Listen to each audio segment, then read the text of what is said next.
Servir quelqu'un, quand tu aimes quelqu'un, quand tu respectes ton mari, tu le sers. C'est-à-dire c'est naturel, on ne te force pas. Tu dois être à ses petits soins. Pourquoi? Parce qu'on a dit que le respect, c'est justement apporter des égards à quelqu'un. Tu as tellement de considération pour la personne que tu ne la traites pas comme tout le monde, en fait. C'est ce que ça veut dire. Être à ses petits soins, lui accorder la première place. Il a sa sonnerie particulière dans ton téléphone. Quand ça sonne comme ça, tu sais que ça, c'est chéri qui appelle. C'est le boss.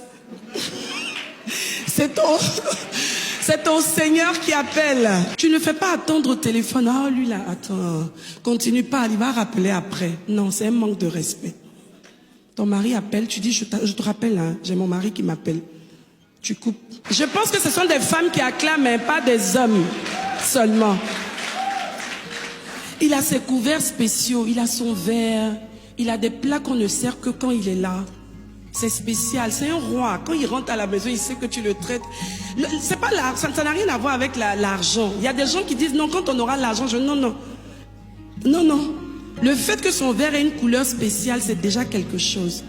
Et personne ne boit dans ce verre. Même les enfants savent que ça, c'est le verre de papa. Si on te voit te tromper pour prendre le verre, on dit hé, pardon. Ça, laisse ça, c'est le verre de papa. L'enfant même déjà t'apprend que nous ici, on respecte tellement notre papa. On ne fait pas n'importe quoi avec ces choses. C'est ça. Rechercher à faire ce qu'il aime. Participer à son équilibre.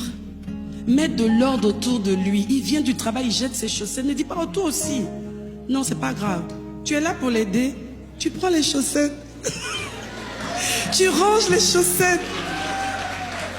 Il vient du travail, il est fatigué. Et puis quand il jette comme ça, 2 fois, 3 fois, il se rend compte que tu ranges. Dans un mois, tu vois qu'il n'a plus de jeter les chaussettes. Il se dit, non, ma femme aussi, je lui donne trop de boulot. Elle mérite vraiment le truc. Parce que tu le respectes tellement que son amour, justement, grandit et il te le rend, en fait. C'est ça. Lui donner un environnement de roi. Quand il rentre à la maison, il sait que ici, c'est là où il règne. Même si on l'a cafouillé, on l'a embrouillé, on l'a chiffonné partout. Mais quand il rentre chez lui, c'est lui le roi. Et il est à l'aise. Ça fait qu'il est content, il est heureux, il est pressé de rentrer à la maison. Il y a des hommes qui, quand l'heure de la rupture est arrivée, la fin du boulot, il ne veut même pas rentrer. Il demande est-ce qu'il n'y a pas du boulot encore. Je vais rester. Parce qu'à la maison, c'est trop grave, c'est tendu. Savoir l'accueillir quand il rentre de voyage ou qu'il a remporté une grande victoire. Moi, j'ai appris ça à mes filles.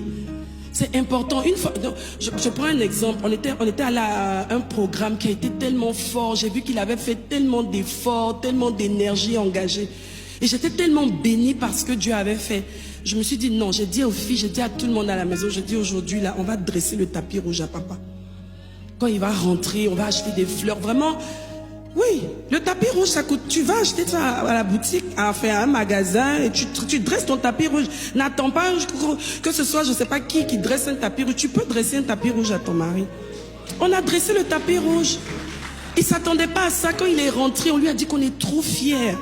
On n'était pas avec toi, mais on a suivi tout ce qui s'est passé. On était tellement contents. On bénit Dieu vraiment de ce qu'il fait avec toi dans ta vie. Imaginez-vous comme ça, un père qui rentre comme ça, après tout ce qu'il a eu comme engagement personnel et tout ça, ça fait plaisir.